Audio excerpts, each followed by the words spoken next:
दलितों के बारे में हिस्ट्री की किताब में मैंने 2-3 लाइन पढ़ी थी। क्या आपकी हिस्ट्री नहीं है क्या? 2 लाइन हिस्ट्री की किताब में 2 लाइन थी, दलित और अनटचेबिलिटी। 2 लाइन से आपका दर्द मिट जाएगा क्या? क्या दलित प्रोफेसर एग्जाम लिख रहे हैं हिंदुस्तान? कॉर्पोरेट इंडिया की लिस्ट निकालिए, 200 सबसे बड़ी कंपनियां, उनके मालिकों की लिस्ट निकालिए, मुझे दिखा दो, दलित नाम दिखा दो उस लिस्ट, आपको एक नहीं मिलेगा। कॉर्पोरेट इंडिया की सीनियर मैनेजमेंट की लिस्ट निकालो, उसमें एक दलित, एक पिछड़े का नाम दिखा दो, एक आदिवासी का नाम दिखा दो, नहीं मिलेगा। ये आप जो शर्ट पहने हैं, जितनी जीएसटी आपने इस शर्ट के लिए दी है, अगर अदानी इसी शर्ट को खरीदता उतनी ही जीएसटी वो देता। गलतफहमी में मत रहिए, अरबपति जीएसटी नहीं देते हैं, हिंदुस्तान के मजदूर, हिंदुस्तान के किसान, हिंदुस्तान के गरीब लोग जीएसटी देते हैं। तो हो क्या रहा है? पूरा का पूरा पैसा आपके जेब से ट्रांसफर हो रहा है दलितों के जेब से, आदिवासियों के, और आप सबसे गरीब हो। क्योंकि नरेंद्र मोदी, बीजेपी, आरएसएस जाति जनगणना नहीं कराना चाहती, क्योंकि ये देश की सच्चाई आपको नहीं बताना। हिंदुस्तान का जो पावर स्ट्रक्चर है, जो इंस्टीट्यूशंस हैं, संस्थाएं हैं, चाहे वो शिक्षा का सिस्टम हो, स्वास्थ्य का सिस्टम हो, कॉर्पोरेट इंडिया हो, बिजनेस सिस्टम हो, जुडिशरी हो, इसमें आपकी भागीदारी कितनी है? लोग रिप्रेजेंटेशन की बात करते हैं, लोग कहते हैं कि हां, दलितों को रिप्रेजेंटेशन मिला, और यह सही है, रिप्रेजेंटेशन मिला, मगर पार्टिसिपेशन के बिना, पावर स्ट्रक्चर में शामिल होने के बिना रिप्रेजेंटेशन का कोई मतलब ही नहीं। मैंने आपको यहां स्टेज में बैठा दिया, 5 लोगों को यहां स्टेज में बैठा दिया, और फिर निर्णय पीछे से लिए जा रहे हैं, तो आपको स्टेज पे बैठाने का कोई मतलब ही नहीं है।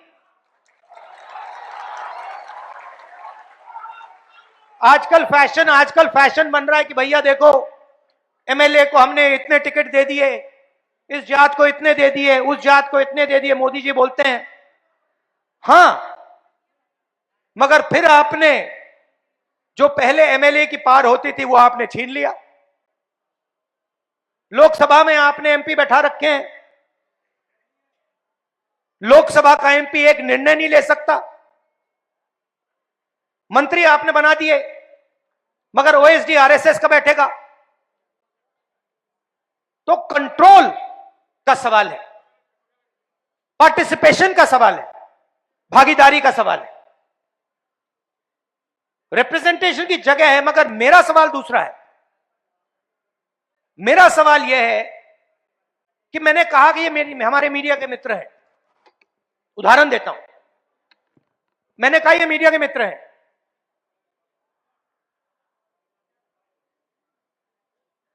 इनकी बड़ी बड़ी कंपनियां हैं, इनको हर स्टेट की सरकार एडवर्टाइजमेंट का पैसा देता है। हर स्टेट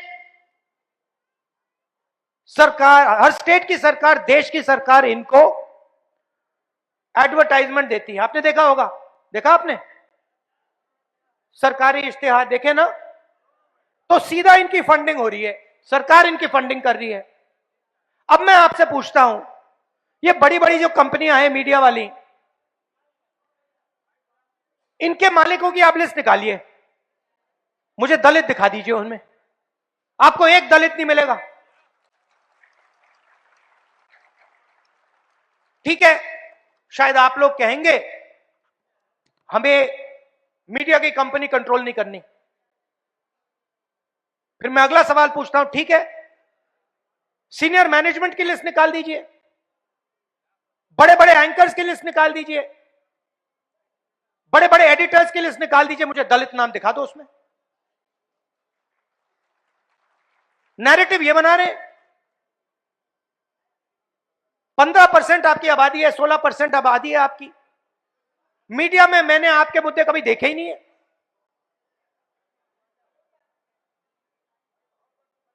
मैं हिंदुस्तान के एजुकेशन सिस्टम में पढ़ा हूं, दलितों के बारे में हिस्ट्री की किताब में मैंने 2-3 लाइन पढ़ी थी। क्या आपकी हिस्ट्री नहीं है क्या? 2 लाइन हिस्ट्री की किताब में,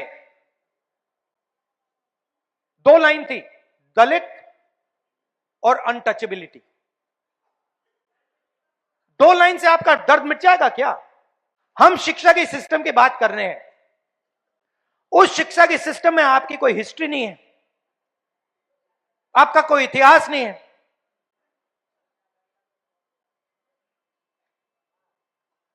क्या दलित प्रोफेसर्स एग्जाम लिख रहे हैं हिंदुस्तान में? कॉर्पोरेट इंडिया की लिस्ट निकालिए, 200 सबसे बड़ी कंपनियां,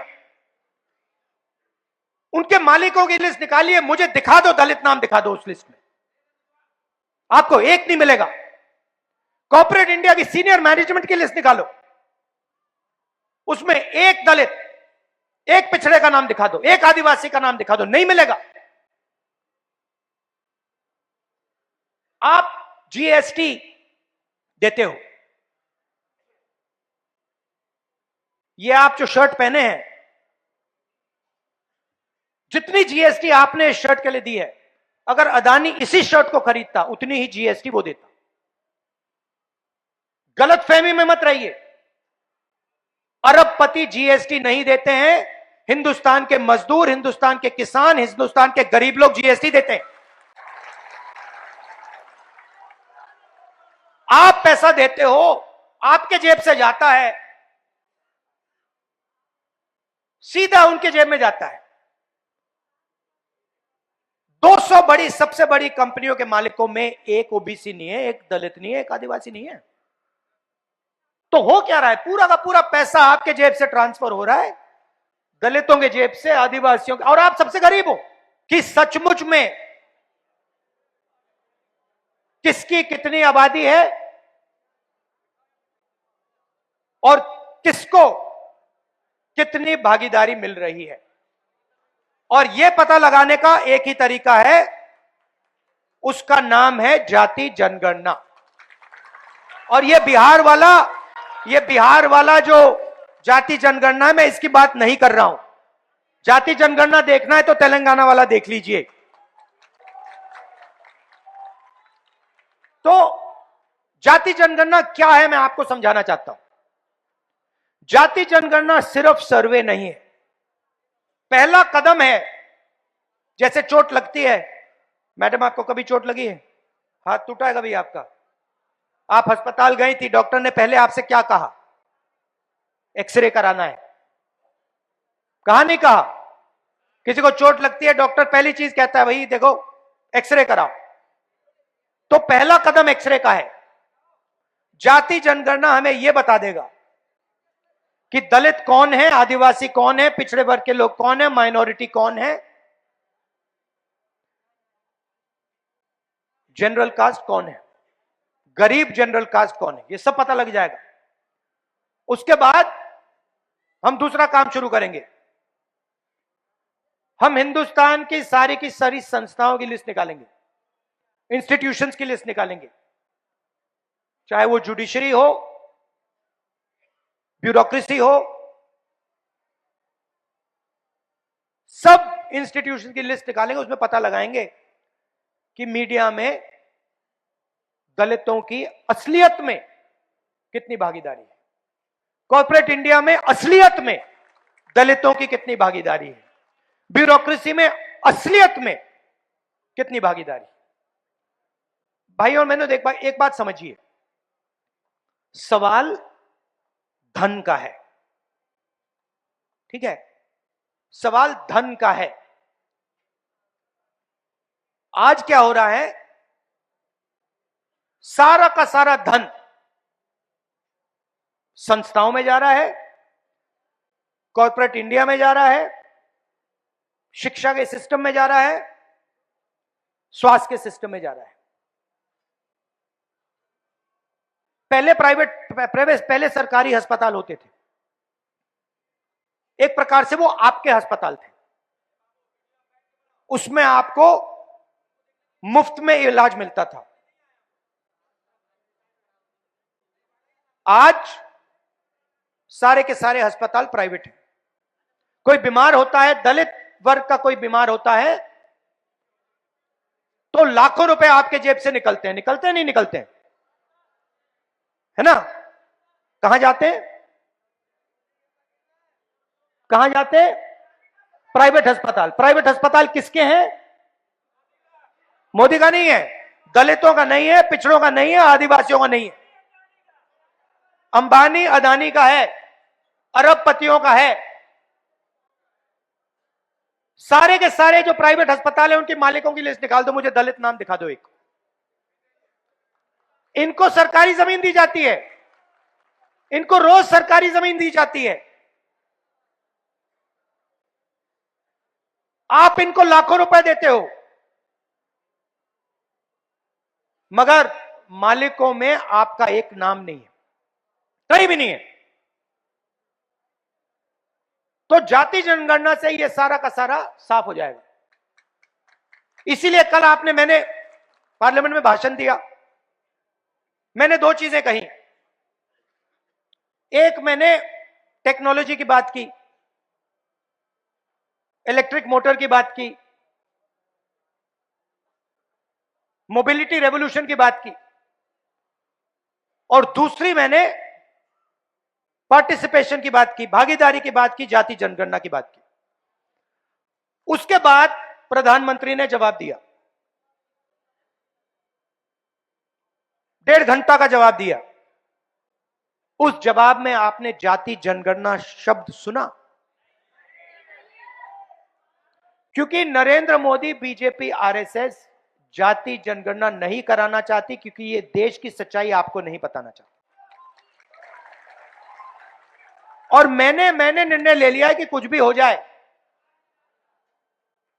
देश में दलितों को, पिछड़ों को, आदिवासियों को मैं उनकी सच्ची भागीदारी दिखाना चाहता हूं। और यहां मतलब बड़े बड़े ऊपर लिख देना चाहता हूं कि इस देश में दलितों को, पिछड़ों को, आदिवासियों को कहीं भी भागीदारी नहीं मिल रही है। और जैसे ही आपको यह दिखेगा, जैसे ही आपको सचमुच में डेटा दिखेगा, फिर हिंदुस्तान की असलियत, हिंदुस्तान का हर एक नागरिक, हर एक दलित, हर एक पिछड़े वर्ग, हर एक आदिवासी सब समझ जाएंगे। और फिर एक नई तरीके की राजनीति, एक नया तरीके का विकास शुरू होगा।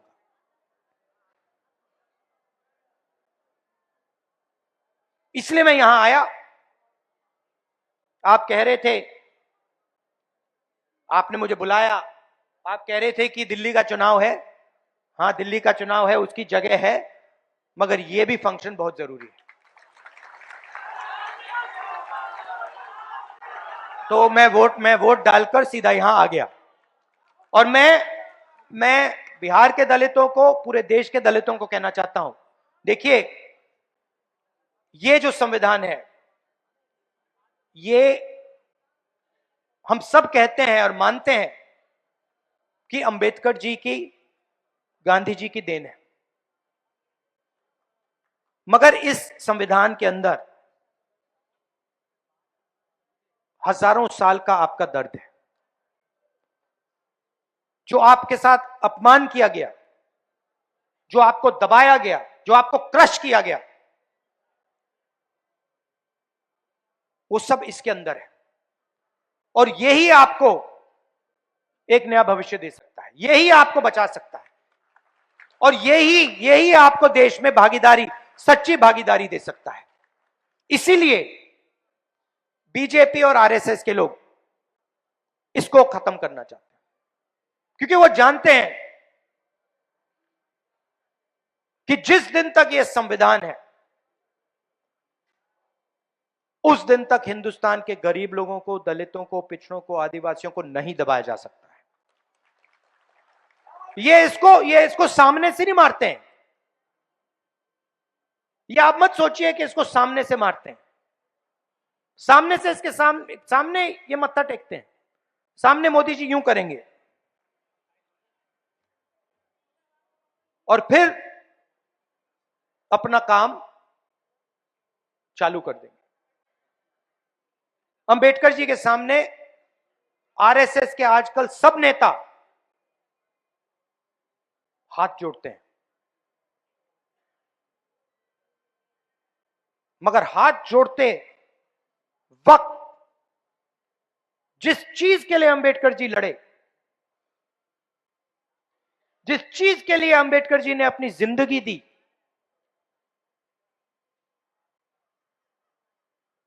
उसको रद्द करते हैं, उस पर आक्रमण करते हैं, उसको खत्म करने की कोशिश करते हैं। दलितों की स्कॉलरशिप्स, बाबा साहब ने कहा था एजुकेट। आदिवासियों की, दलितों की स्कॉलरशिप्स को खत्म कर देते हैं, रोहित वेमुला को मार देते हैं और फिर अंबेडकर जी के सामने जाके हाथ जोड़ते हैं। इसका कोई मतलब नहीं। तो मैं ये आपसे कहना चाहता था कि हम आपके साथ हैं और मैं ऐसा दिन देखना चाहता हूं जब हिंदुस्तान की हर संस्था में, हर सिस्टम में, लीडरशिप लेवल पे, कोने में नहीं, पीछे नहीं, लीडरशिप लेवल पर दलित, आदिवासी, पिछड़े लोग दिखें। मैं देखना चाहता हूं, मैं वो दिन देखना चाहता हूं जब हिंदुस्तान की टॉप 10 कंपनीज का मालिक दलित, पिछड़े वर्ग से हो, आदिवासी वर्ग से हो। और मैं उसके लिए लड़ रहा हूं और लड़ता रहूंगा। आप सबका बहुत बहुत धन्यवाद। नेशनल दस्तक की आपसे गुजारिश है कि अगर इसको बचाना चाहते हैं तो नेशनल दस्तक को सब्सक्राइब करने के लिए रेड कलर के सब्सक्राइब बटन को दबाएं, फिर बेल आइकन की घंटी दबाएं। नेशनल दस्तक को बचाने के लिए बहुत जरूरी है कि हर खबर को शेयर करें, लाइक करें, कमेंट जरूर करें।